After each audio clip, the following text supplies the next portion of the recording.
आज विश्व जंगल दिवस है। यह दुनिया भर में लोगों को वनों की महत्ता और उनसे मिलने वाले अन्य लाभों की याद दिलाने के लिए पिछले 30 वर्षों से मनाया जा रहा है।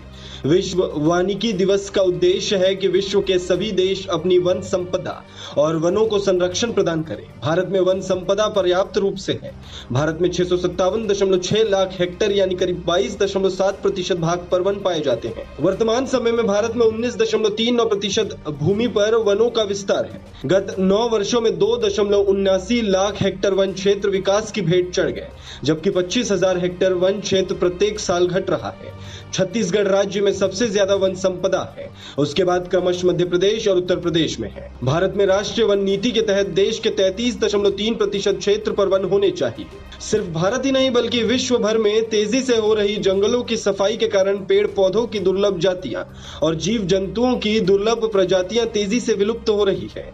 इसके अतिरिक्त पेड़ों की निरंतर घटती संख्या से एक ओर जहां ग्लोबल वार्मिंग की समस्या तेजी से बढ़ रही है, तो वहीं पर्यावरण और प्रकृति का संतुलन भी बिगड़ रहा है। नदियां गर्मियों में सूखने लगी है और बारिश में कई जगहों पर बाढ़ की नौबत आ जाती है।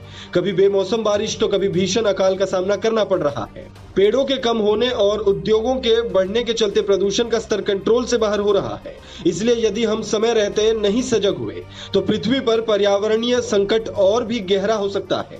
पेड़ संस्कृति के वाहक है। प्रकृति की सुरक्षा से ही संस्कृति की सुरक्षा हो सकती है। हमें बेकार पड़ी भूमि पर वृक्ष लगाने चाहिए। सड़क, रेल मार्ग और नदियों के किनारे वृक्ष लगाने चाहिए। शहरों और गांवों में भी पर्याप्त मात्रा में पेड़ पौधे लगाने चाहिए।